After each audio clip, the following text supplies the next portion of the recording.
এসআইআরের ভারে ভেঙে পড়ল প্রশাসন, গণতন্ত্রের খাতায় প্রশ্নচিহ্ন। একজন প্রশাসনিক আধিকারিকের অজ্ঞান হয়ে পড়া কি নিছক শারীরিক অসুস্থতার ঘটনা, নাকি প্রশাসনের ওপর ক্রমবর্ধমান রাজনৈতিক চাপের প্রতীক? পাণ্ডবেশ্বর ব্লক অফিসে এসআইআর শুনানির মাঝেই এই আরও তথা সহ কৃষি অধিকর্তা স্নিগ্ধা চট্টোপাধ্যায়ের অজ্ঞান হয়ে পড়ার ঘটনা নতুন করে সেই প্রশ্নই উস্কে দিল।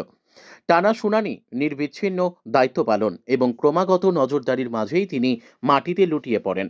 খবর পেয়ে বিডিও বৃষ্টি হাজরা প্রাথমিক চিকিৎসার ব্যবস্থা করেন। পরে দুর্গাপুরের গান্ধীমোড় এলাকার একটি বেসরকারি হাসপাতালে ভর্তি করা হয় তাকে। চিকিৎসকেরা জানান, অতিরিক্ত মানসিক ও শারীরিক চাপের ফলেই তার রক্তচাপ বেড়ে যায়। স্বাভাবিকভাবেই প্রশ্ন উঠছে, এসআইআর শুনানি কি আদৌ এমন এক প্রক্রিয়া যেখানে প্রশাসনিক কর্মীদের স্বাভাবিক কর্মপরিসর ও মানবিক সীমা উপেক্ষিত হচ্ছে? নির্বাচন ব্যবস্থার স্বচ্ছতা নিশ্চিত করতে গিয়ে যদি প্রশাসনের শরীরই ভেঙে পড়ে, তবে সেই স্বচ্ছতার দায় কে নেবে? এই ঘটনাকে কেন্দ্র করে জেলা তৃণমূলের মুখপাত্র উজ্জ্বল মুখোপাধ্যায় নির্বাচন কমিশনের ভূমিকা নিয়ে প্রশ্ন তুলেছেন। তার স্পষ্ট ইঙ্গিত। অন্যদিকে বর্ধমান দুর্গাপুর সাংগঠনিক জেলা বিজেপির মুখপাত্র সুমন্ত মণ্ডলের দাবি, রাজনৈতিক মহলের মতে এই বক্তব্যেই প্রকৃত উদ্দেশ্যের আভাস মিলছে। প্রশাসনিক যাচাইয়ের নামে একটি নির্দিষ্ট রাজনৈতিক শব্দভাণ্ডার ব্যবহৃত হওয়াই কি ইঙ্গিত দিচ্ছে না এসআইআর কেবল প্রশাসনিক নয়, স্পষ্টতই রাজনৈতিক আলোচনার কেন্দ্রে?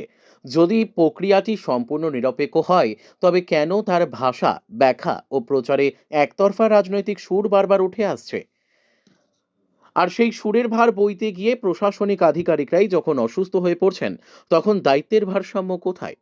এসআইআর শুনানির মঞ্চে একজন আধিকারিকের অজ্ঞান হয়ে পড়া প্রশাসনের দুর্বলতার নয়, বরং রাজনৈতিক চাপে প্রশাসনের ব্যবহৃত হওয়ার প্রতীক।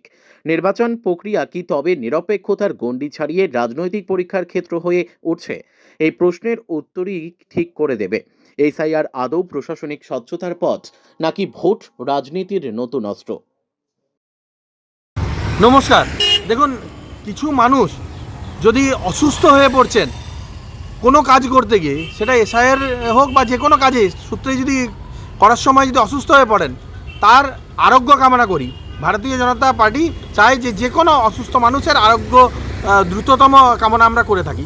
কিন্তু যে কোনো কারণেই অসুস্থ হয়ে যাওয়া অথবা অন্য কোনো কারণে রাস্তায় যদি কেউ পড়ে যাচ্ছে, তৃণমূল কংগ্রেস সবসময় একটা এজেন্ডা সৃষ্টি করছে, একটা প্রোপাগান্ডা সৃষ্টি করছে এবং কোথাও না কোথাও একটা ন্যারেটিভ সেট করার চেষ্টা করছে যে কোনো অঘটন ঘটছে সেটা এসআইআরের জন্য হচ্ছে। এই ন্যারেটিভ বা এইরকম প্রোপাগান্ডাকে আমরা তীব্রভাবে ভৎসনা জানাই। এরকম যদি প্রোপাগান্ডা তৈরি করতে থাকে, তাহলে সাধারণ মানুষ কিন্তু ভোট বাক্সে এর জবাব দেবে। কারণ এসআইআর সাধারণ মানুষের ভালোর জন্য, নাকি প্রোপাগান্ডা তৈরি করার জন্য। তৃণমূলের থেকে বিরত থাকা দরকার। এসব চাপ, মানসিক চাপ তৈরি করছে ইলেকশন কমিশন অফ ইন্ডিয়া।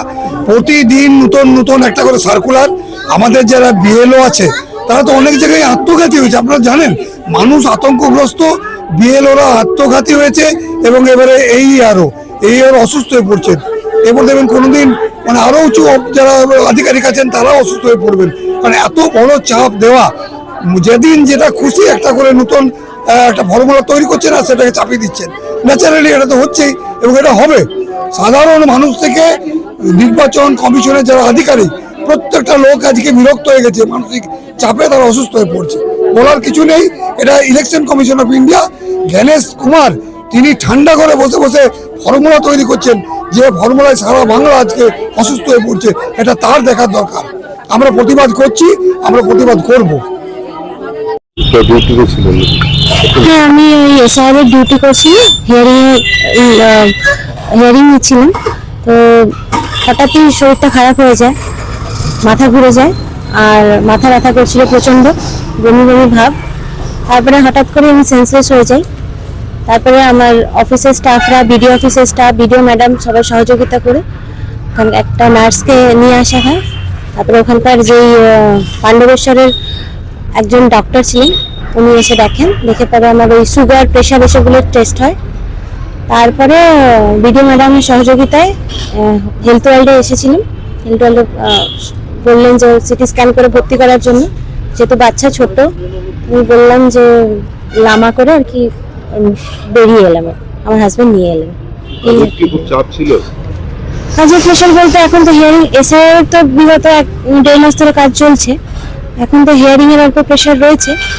কিন্তু সেটা ম্যানেজ করে নিচ্ছি আমরা, কোনো অসুবিধা নেই। কিন্তু যেহেতু আমার বাচ্চাটা ছোট, তো ও একটু স্লিপ সাইকেলে প্রবলেম হয়ে যায়, মানে রাত্রেবেলা ঠিকঠাক ঘুম হয় না, বাচ্চা ছোট যেহেতু মাঝরাতে উঠে যায়, এটাই তো।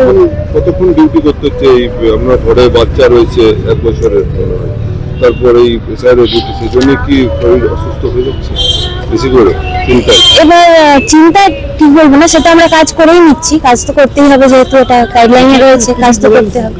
হ্যাঁ, হঠাৎই কালকে বললো প্রেশারের সমস্যা আমার কোনোদিনই নেই, তো প্রেশার ওষুধও খেতে হয় না, কিন্তু হঠাৎ করে প্রেশার বেড়ে গেছিল।